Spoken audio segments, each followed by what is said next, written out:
Good evening সবাইকে। অনেকদিন পর আবার স্টার্ট হলো ক্লাস, বেশ কয়েকদিন ছুটি ছিল।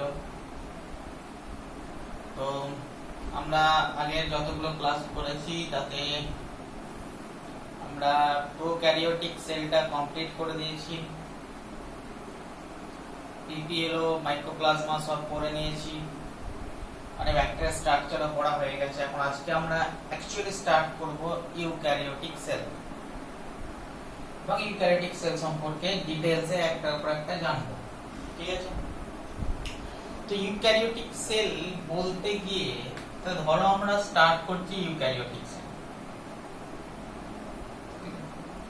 তো আমরা এটুকু বেসিক নলেজ নিয়ে ফেলেছি যে ইউক্যারিওটিক সেল বলতে আমরা অ্যানিমাল সেলকে বুঝিয়ে থাকি, ইউক্যারিওটিক সেল বলতে আমরা প্ল্যান্ট সেলকে বুঝিয়ে থাকি, ইউক্যারিওটিক সেল বলতে আমরা ফাঙ্গির সেলকে বুঝিয়ে থাকি। অ্যাকচুয়ালি অ্যানিমাল এবং প্ল্যান্ট সেলকে আমরা ধরে থাকি, ক্লিয়ার?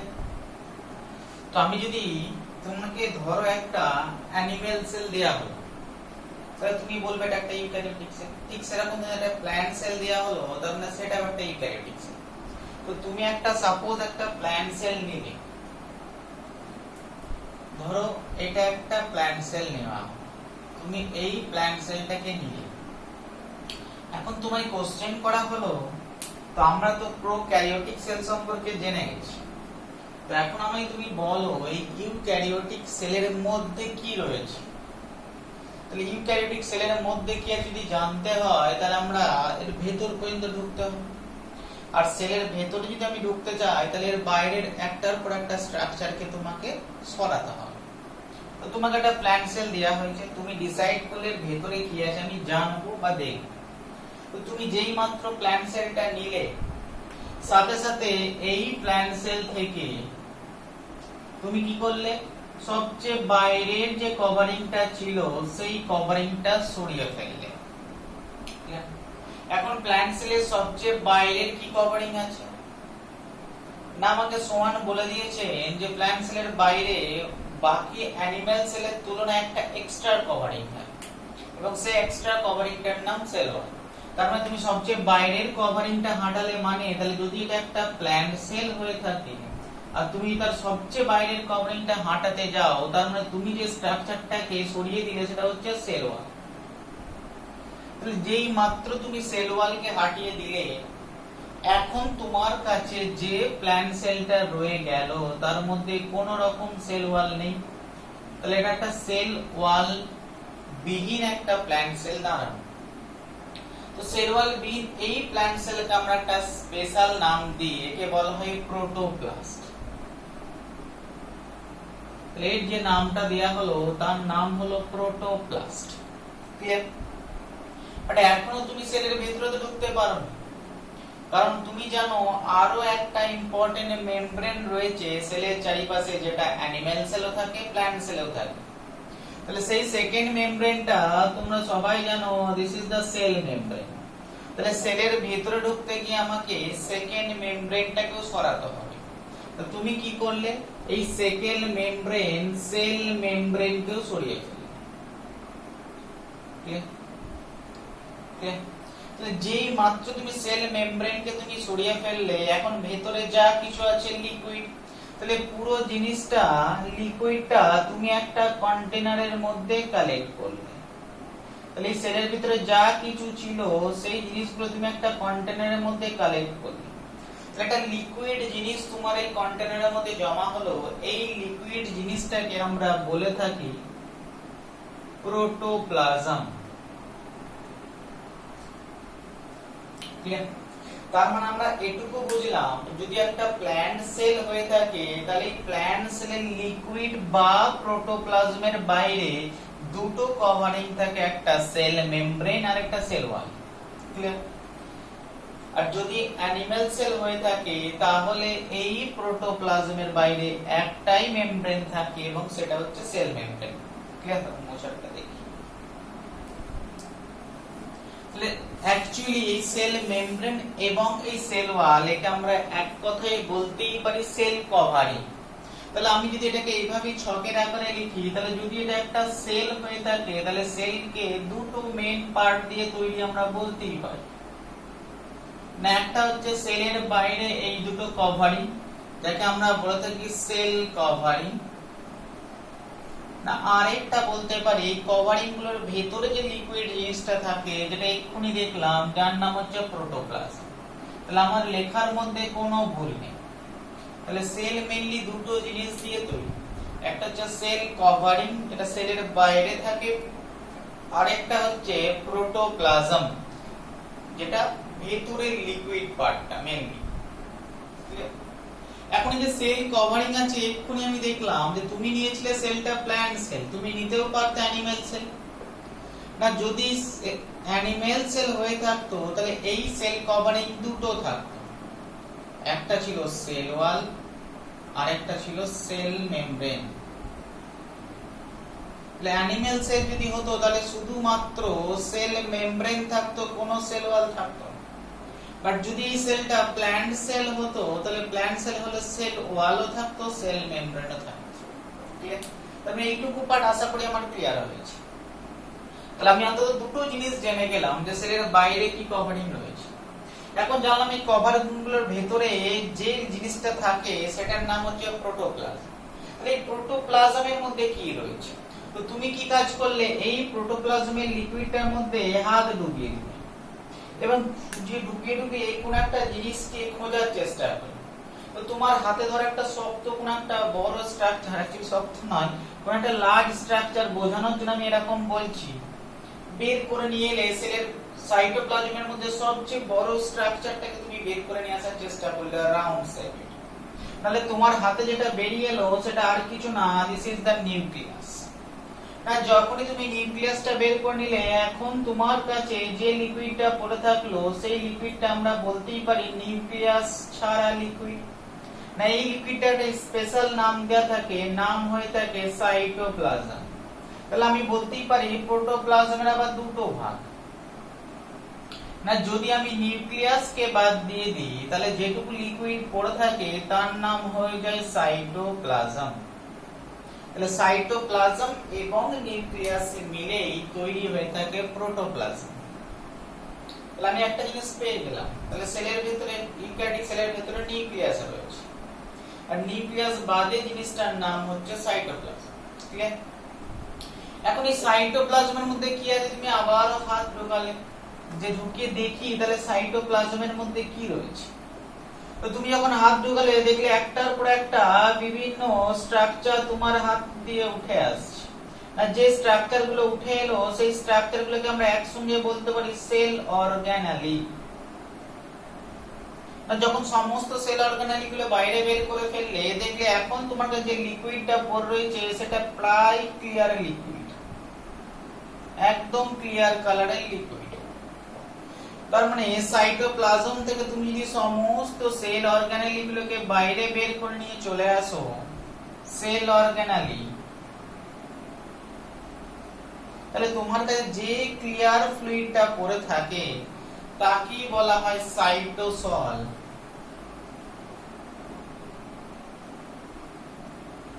বা ম্যাট্রিক্স বা হায়ালোপ্লাজম। এই যে ক্লিয়ার লিকুইডটা পড়ে থাকলো তাকে আমরা বলে থাকি সাইটোসল বা ম্যাট্রিক্স বা হায়ালোপ্লাজম। ক্লিয়ার? তার মানে আশা করছি তোমার এতটুকু ক্লিয়ার হয়েছে না একটা সেলের মধ্যে প্রোটোপ্লাজম কাকে বলে। না প্রোটোপ্লাজম ওয়ার্ডটা আমি যেখানে যেখানে বলবো, তার মানে তোমাকে ধরে নিতে হবে সেল কভারিং এর ভিতরে যা কিছু আছে সবগুলোকে একসঙ্গে প্রোটোপ্লাজম বলা হয়। না তোমাকে যখনই কোন একটা ওয়ার্ড আমি বলবো পড়াতে গিয়ে সাইটোপ্লাজম, তোমায় ধরে নিতে হবে আমি বলছি সেল কভারিং এর ভিতরে যা কিছু আছে সবগুলোকে একসঙ্গে সাইটোপ্লাজম বললেও সেখান থেকে আমি একটা স্ট্রাকচারকে বাদ দিই, সেটা হচ্ছে নিউক্লিয়াস। তাহলে protoplasm minus nucleus equal to আমরা বলতেই পারি সাইটোপ্লাজম। ক্লিয়ার? না সাইটোপ্লাজম থেকে যদি আমরা সেল অর্গানেলকে বাদ দিয়ে দিই, তাহলে যে ক্লিয়ার ফ্লুইডটা পড়ে থাকে সেই ক্লিয়ার ফ্লুইডটাকে আমরা হায়ালোপ্লাজম বলতে পারি বা ম্যাট্রিক্স বলতে পারি বা সাইটোসল বলতে পারি। ক্লিয়ার? এই যে কনসেপ্টটা একদম নিট পর্যন্ত তোমার কাজে লাগবে যে প্রোটোপ্লাজম কি জিনিস, সাইটোপ্লাজম কি জিনিস, সাইটোসল বা হায়ালোপ্লাজম কি জিনিস, তিনটে এক জিনিস না। ক্লিয়ার? তাহলে এইটুকু পার্ট আশা করছি ক্লিয়ার হয়ে গেছে। না এখন নেক্সট যে জিনিসটা কোশ্চেন আসবে না, এই যে সেল অর্গানেলকে তুললে তোমার কাছে এরকম তুমি অনেকগুলো সেল অর্গানেল তুলেছো, বেশ কয়েকটা সেল অর্গানেল তুমি হাত ডুবিয়ে দিবে তুলে নিয়ে এসছো এই লিকুইডটা থেকে, মানে সাইটোপ্লাজম থেকে। তোমার এখন কাজ হচ্ছে এই সব সেল অর্গানেলগুলোকে একই টাইপের, এগুলোকে আলাদা করা যায় না, কিভাবে দেখে আলাদা করব আমি? অনেক সেল অর্গানেল তুমি তুলেছো, তো তখন ডিসাইড করা হলো যে আমরা প্রোক্যারিওটিক থেকে ইউক্যারিওটিকে যাই কি জন্য না, প্রো থেকে তাকে আমরা আদি বলছিলাম যার চারিপাশে কোনো মেমব্রেন নেই, আর তাকে আমরা প্রকৃত বা আধুনিক বলছিলাম না যার চারিপাশে মেমব্রেন রয়েছে। বলে বলা হলো যে তুমি যদি সেল অর্গানেলকে আইডেন্টিফাই করতে চাও আর ক্লাসিফাই করতে যাও তাহলে তুমি একটা বেসিক ক্রাইটেরিয়াকে চুজ করো, সেই বেসিক ক্রাইটেরিয়াটা cell membrane. Actually cell membrane না, আউটার মেমব্রেন। তুমি দেখো দেখিনি যত সেল অর্গানেলগুলো আছে তুমি আগে সেইগুলোকে একে একে বের করে নিয়ে আসো যেগুলোর চারিপাশে কোনো মেমব্রেন নেই। তাহলে যেগুলোর চারিপাশে কোনো মেমব্রেন নেই সেইগুলোকে আগে সেপারেট করে নাও। তাহলে যত সেল অর্গানেল রয়েছে তার মধ্যে ফার্স্ট আমি সেপারেট করলাম মেমব্রেনলেস।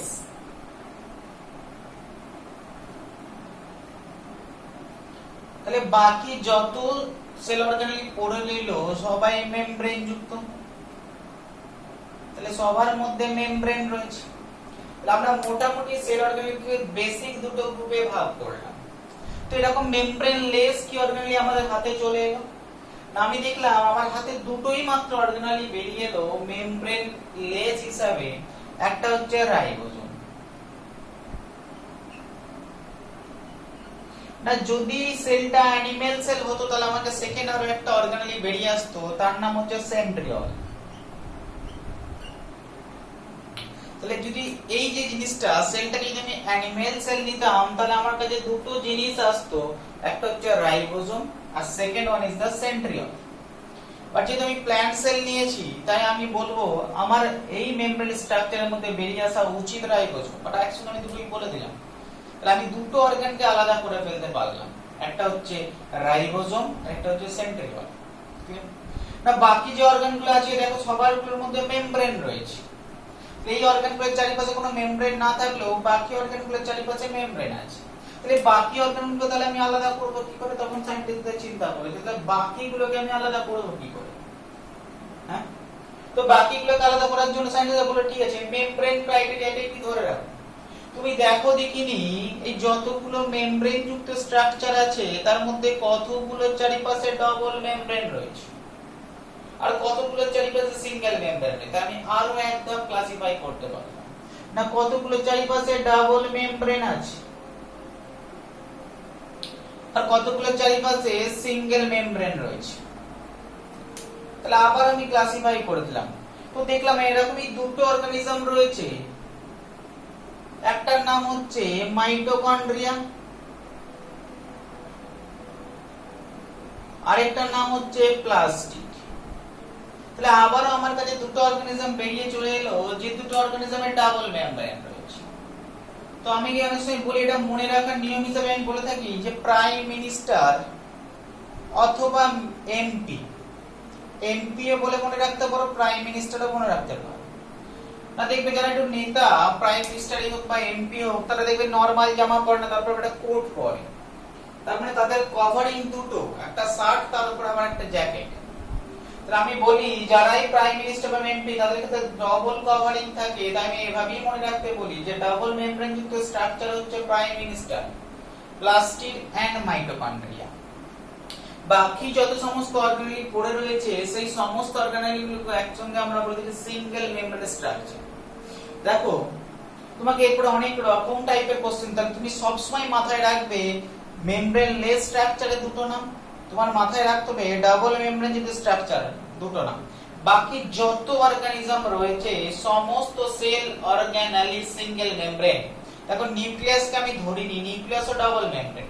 তাহলে এই দুটো এই দুটো আর এটা ছাড়া বাকি যত যেমনই নাম দিক না কেন সমস্ত sell organelle single membrane. But সেই সমস্ত সেল অর্গানালিগুলোর মধ্যে আমাদের এক্সাম অ্যাসপেক্টে যদি যাই, নিটের কোশ্চেন অনুযায়ী যদি আমি যাই, আমি দেখি কয়েকটা অর্গানালি আমাকে পড়তে হয়।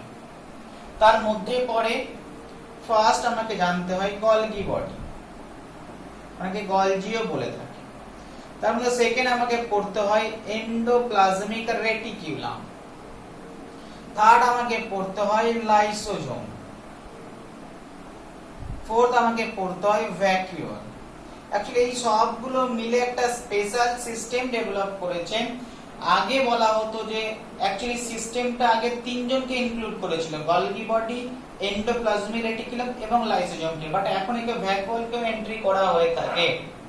ফলে এই তিনজনের নাম অনুযায়ী এই সিস্টেমটার নাম হয়ে থাকে গলগি বডি, এন্ডোপ্লাজমিক রেটিকুলাম এবং লাইসোজোম সিস্টেম, এক কথায় GERL সিস্টেম।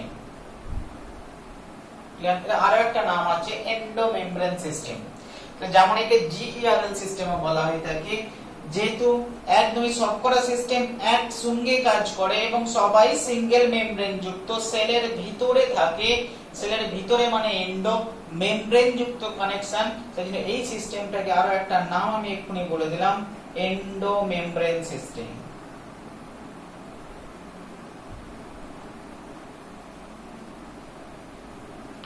তাহলে আশা করছি এইটুকু পার্ট তোমার কাছে ক্লিয়ার হয়েছে। এখান থেকে কয়েকটা টাইপেরই কোশ্চেন আমরা আশা করে থাকি। তোমাকে কোশ্চেন করতে পারে প্রোটোপ্লাজম কি জিনিস, সাইটোপ্লাজম কি জিনিস, সাইটোসল বা হ্যালোপ্লাজম কি জিনিস। তোমায় কোশ্চেন করতে পারে যে কোন একটা প্রোক্যারিওটিক সেলের মধ্যে মেমব্রেন লেস স্ট্রাকচার কি কি পাওয়া যেতে পারে। তোমায় কোশ্চেন করতে পারে which one is the double membrane structure in prokaryotic cell। তোমায় কোশ্চেন করতে পারে which one is the single membrane structure of prokaryotic cell or plant cell or animal cell। তাহলে আশা করছি এই 5-6টা কোশ্চেন যদি এখান থেকে কখনো এমসিকিউ হিসেবে আসে তাহলে আশা করছি পারবে। আমরা তখন তাহলে এবার একে একে আমরা প্রত্যেকটা পড়ব। আমরা সেল কভারিং হিসেবে সেল ওয়ালকেও পড়ব, সেল মেমব্রেন পড়ব, তারপরে নিউক্লিয়াস যাব একটা একটা। First cell wall, second cell membrane, third nucleus, fourth ribosome, fifth centriole, mitochondria, plastid, GERL system.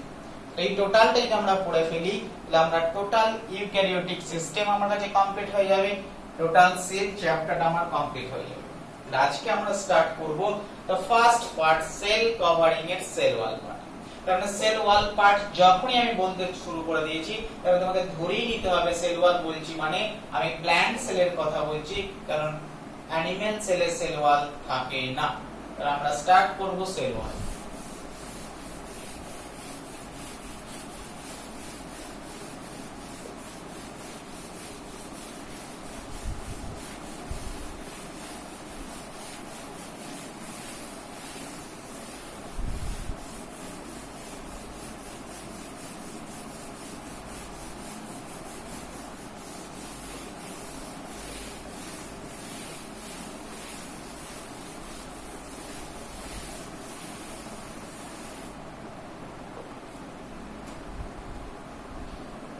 চলো সেল ওয়াল।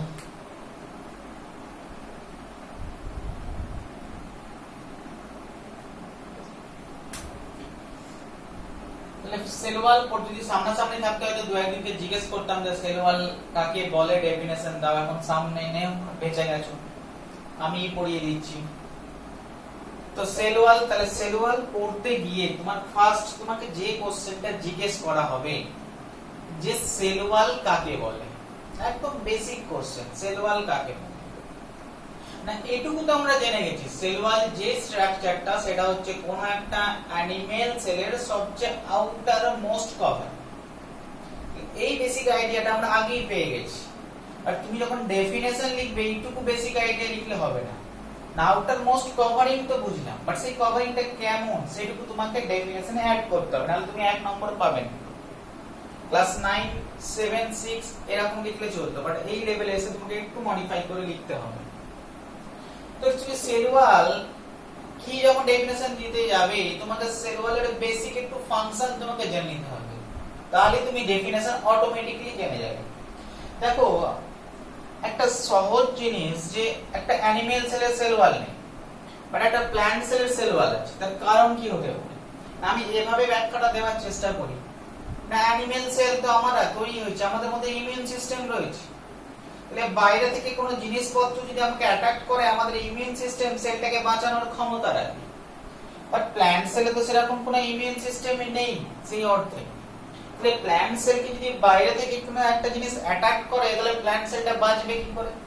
তো সেল ওয়াল সেই জন্যই প্ল্যান্ট সেল ডিসাইড করেছিল আমার অ্যানিমেল সেলের মধ্যে ইমিউন সিস্টেম না থাকলে আমি একটা বাইরে একটা কভারিং বানিয়ে ফেলবো।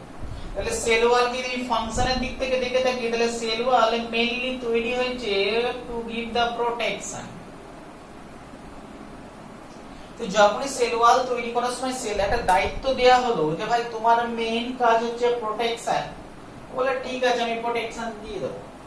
তো প্রোটেকশন তুমি যদি কোন একটা স্ট্রাকচারকে দিতে চাও, ধরো এটা তুমি সেল তোমার এবং তুমি তার চারিপাশে একটা প্রোটেকশন দেবে, তো তুমি চাইবে না যে প্রোটেকশনটা তুমি দিচ্ছ সেই প্রোটেকশনটা খুব দুর্বল হোক, কখনোই তুমি চাইবে না। তো প্ল্যান্ট সেলও ঠিকই সেরকমই চাইনি যে প্রোটেকশনটা আমি তৈরি করছি সেই প্রোটেকশনটা খুব দুর্বল। তাহলে এই প্রোটেকশনের জন্য প্ল্যান্ট সেল যে জিনিসটা করেছিল, বাইরের যে প্রোটেকশন লেয়ারটা তৈরি করেছিল সেই লেয়ারটা হার্ড তৈরি করে ফেলেছে। যত হার্ড হবে প্রোটেকশন ভালো হবে। বাট প্রবলেম হলো যখন এই লেয়ারটা প্রচন্ড হার্ড তৈরি করার চেষ্টা করলো, এর ফলে যে জিনিসটা হয়ে গেল এই তার লিভিং যে নেচারটা ছিল সেল ওয়ালের সেই লিভিং নেচারটাই চলে গেল, ডেড হয়ে গেল। ক্লিয়ার? তার মানে সেকেন্ড পয়েন্ট আমি জানলাম এই প্রোটেকশনের জন্য এর মধ্যে দুটো জিনিস হলো, এক তো প্রোটেকশনের যেটা হার্ড তো হলো, বাট প্যারালালি একটা নতুন প্রপার্টিজ পেলো নন লিভিং, লিভিং থেকে ওকে তাড়িয়ে দেওয়া হলো মানে ডেড হয়ে গেল। বোঝা গেল? এটুকু আশা করছি ক্লিয়ার হয়ে গেছে। তো তখন যে দেখলো, এখন যখনই দেখলো বানানো হয়ে গেছে সেল ওয়ালটা, আমার মেইন উদ্দেশ্য ছিল প্রোটেকশন, আর এই প্রোটেকশনের জন্য আমি একটা hard and non living covering বানিয়ে ফেললাম, একদম শক্ত, সেই জন্য একটা ওয়ালের সাথে তুলনা করে বলা হয়েছে সেলের দেওয়াল, ওয়াল, সেই জন্য এর নাম হয়েছিল সেল ওয়াল।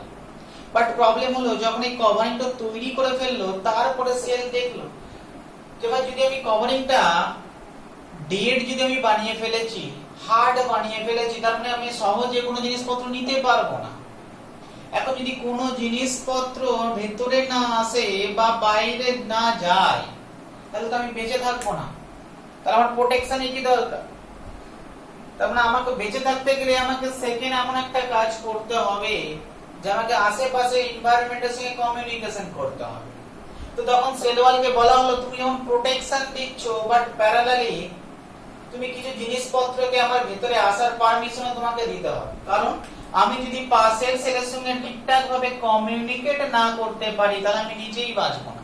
তাহলে সেল ওয়ালের সেকেন্ড একটা ইম্পর্টেন্ট ফাংশন হলো কমিউনিকেশন। যখন এই ইম্পর্টেন্ট ফাংশনটা সেল ওয়ালকে বলা হলো যে তুমি কমিউনিকেটও করবে, তো সেল ওয়াল তখন বললো ঠিক আছে যদি আমাকে কমিউনিকেট করতে হয় তার মানে নিশ্চয়ই আমার এই দেওয়াল যেমন দেওয়াল থাকবে, বাট সেই দেওয়ালের মাঝে মাঝে কিছু কিছু জায়গায় আমাকে নিশ্চয়ই স্পেস করতে হবে যার মাধ্যমে জিনিসপত্র আদান প্রদান আমি করতে পারবো। ডিটেইলসে যাব পরে। তার মানে জিনিসপত্র আদান প্রদানের সিস্টেমটাও সেল ওয়ালের মধ্যে ডেভেলপ হয়ে গেল। ক্লিয়ার? আর এই জিনিসটাকে আমরা বলে থাকি পারমিয়াবিলিটি। তাহলে 3 নম্বর পয়েন্ট একটা বেরিয়ে এলো, এই কমিউনিকেশনটার জন্য সেল ওয়াল হয়ে গেল পারমিয়াবল, ফুললি পারমিয়াবল, একদম সবাইকে মোটামুটি যাতায়াত করতে দেয় দরকারি জিনিসপত্র। যখন তুমি এর ফাংশনও খুঁজে ফেলেছো তার মানে তুমি এর ডেফিনেশনও বলে ফেলেছো, মুখস্থর কোনো দরকার নেই। এইটুকু যদি বেসিক আইডিয়া থাকে যে সেল ওয়াল কেন বানালাম, বানানোর পরে কি বুঝলাম, তো তখনই তোমায় চলে আসবে এই তিনটে জিনিস না সেল ওয়ালের দুটো কাজে আমি ওকে বানিয়েছি, একটা হচ্ছে প্রোটেকশন, একটা হচ্ছে কমিউনিকেশন। আর প্রোটেকশনের জন্য আমি হার্ড করেছি এবং হার্ড করতে গেলে নন লিভিং হয়ে গেছে, আর সেকেন্ড কমিউনিকেশনের জন্য ওর মধ্যে আমি ফুললি পারমিয়াবিলিটি ডেভেলপ করেছি, ফুললি পারমিয়াবল হয়ে থাকবে। তাহলে এখন তোমায় যদি জিজ্ঞেস করা হয় what is the definition of the cell wall, আশা করছি তোমার বলতে অসুবিধা হবে না। তুমি এটাই বলে দেবে না কোন একটা প্ল্যান্ট সেলের মধ্যে সবচেয়ে বাইরের দিকে যে fully permeable hard non living protecting covering থাকে সেই কভারিংটাকে আমরা বলে থাকি সেল ওয়াল। এখন ডেফিনেশন তুমি তিনটে পয়েন্ট দিয়ে যেমন খুশি বানাতে পারো, তুমি এভাবে বলতে পারো যে hard non living fully permeable structure কোন প্ল্যান্ট সেলের সবচেয়ে বাইরে প্রেজেন্ট থাকে সেই স্ট্রাকচারটাকে আমরা সেল ওয়াল বলে দিই। তাহলে তুমি যেমন খুশি ডেফিনেশন নিজের মতো করে লিখতে পারো, কাকে আগে লিখবে কাকে পরে লিখবে সেটা তোমার ব্যাপার, বাট ডেফিনেশন লেখার সময় তিনটে ওয়ার্ড কে একদম মাথায় রাখবে। তুমি যদি নিটের এনসিইআরটি করতে যাও, এনসিইআরটি তিনটে ওয়ার্ড কে কভার করেছে, তাহলে তিনটে ওয়ার্ড রিলেটেড কোশ্চেন যদি কখনো আসে আশা করছি পারবে। তাহলে আমরা ফার্স্ট যে জায়গাটা ক্লিয়ার করে ফেললাম, what is the definition of cell wall। তাহলে সেল ওয়ালের ডেফিনেশনটা আমার কাছে ক্লিয়ার হয়ে গেছে এবং প্যারালালি এই ডেফিনেশন বলতে গিয়ে সেল ওয়ালের একটা পার্ট আমার কাছে ক্লিয়ার হয়ে গেছে যে সেল ওয়ালের ফাংশন কি হতে পারে। বাট এখন কোশ্চেন হলো অ্যানিমাল সেল তো বানায়নি, বাট প্ল্যান্ট সেল এরকম একটা প্রোটেক্টিভ কভারিং কিভাবে বানালো। তাহলে সেকেন্ড কোশ্চেন আমার কাছে যেটা উঠে এলো যে সেল ওয়াল কিভাবে ডেভেলপ করলো।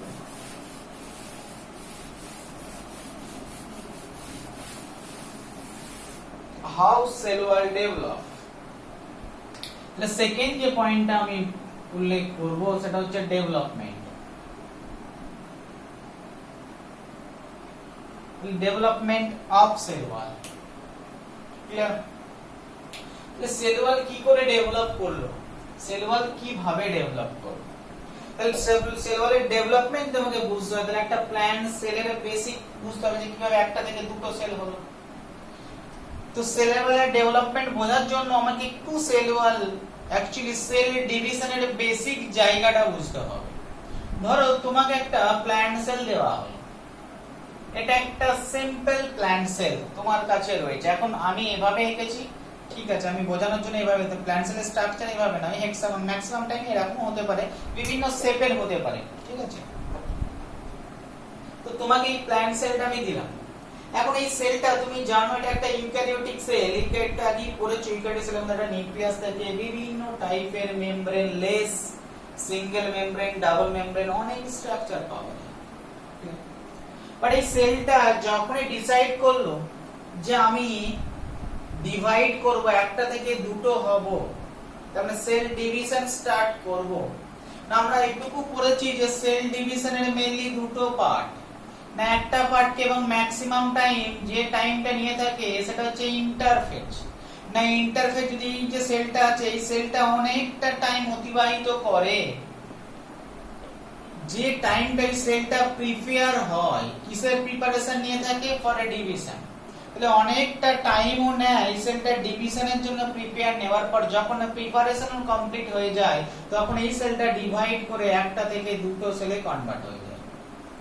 এই ফেজটাকে আমরা বলে থাকি ডিভিশনাল ফেজ। এটা বেসিক একটা জায়গা আমরা পড়বো যখন সেল ডিভিশন পড়তে হবে ইন ডিটেইলস। তো এই যে প্রিপারেশনের পিরিয়ডটা, সেই পিরিয়ডটাকে আমরা ইন্টারফেজ বলে থাকি। তখন আমি তুমি ছবিতেই বুঝতে পারছো, দেখো এই স্টার্টিং পয়েন্টে আমি যে সেলটাকে এঁকেছি আর ইন্টারফেজের শেষে তুমি আমি যে সেলটা এঁকেছি, নিশ্চয়ই সেল দুটোর মধ্যে স্ট্রাকচারালি একটু ডিফারেন্সও আছে। আমার ছবি যেটাকে বলছি দেখতে পাচ্ছ, এখানে যে নিউক্লিয়াসটা রয়েছে তার তুলনায় নিউক্লিয়াসটা সাইজে বড় হয়েছে।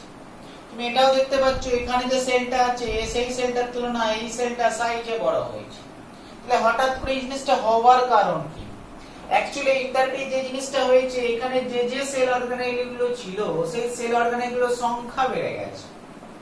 এর মধ্যে যে অ্যামাউন্টের ডিএনএ ছিল সেই ডিএনএ এর অ্যামাউন্টও বেড়ে গেছে, তবে নিউক্লিয়াসের সাইজও বেড়ে গেছে। তার ফলে সেলটা ডিভাইড করতে সমর্থ হয়েছে।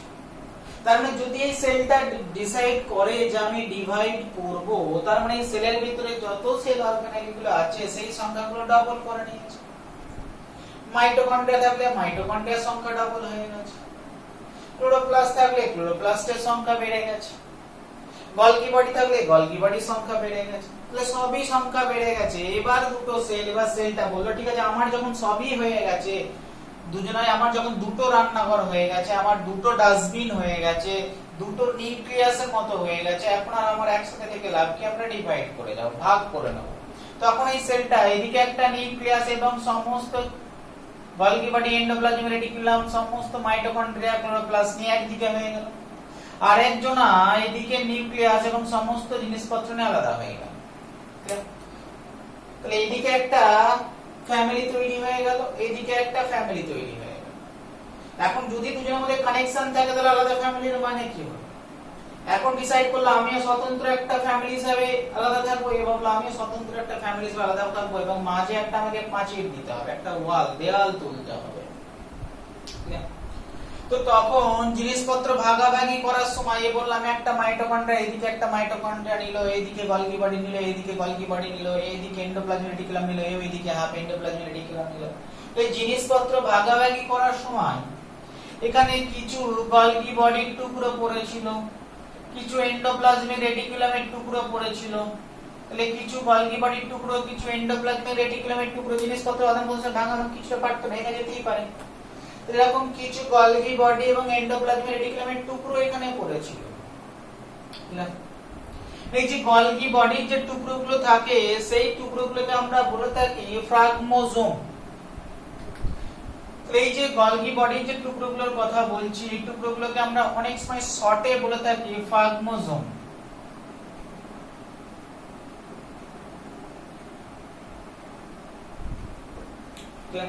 ঠিক এরকম এই এন্ডোপ্লাজমিক রেটিকুলাম টুকরো এবং গলগি বডি টুকরোগুলোকে অনেক সময় আমরা একসাথে বলে থাকি ফ্রাগমোপ্লাস্ট।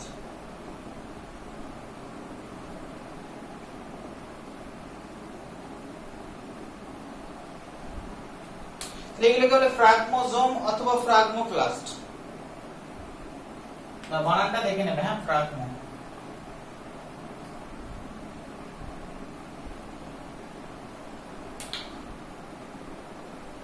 তাহলে ফ্রাগমোজোম অথবা ফ্রাগমোপ্লাস্ট যাই হোক না কেন, এই টুকরোগুলোকে তো ডিসাইড করলে যখন আমরা সেপারেট হব, তো এই ফ্রাগমোজোম এবং ফ্রাগমোপ্লাস্টের যে টুকরোগুলোর কথা বলছি, এই টুকরোগুলো দুটো সেলের মাঝামাঝি ঠিক জড়ো হতে শুরু করবে।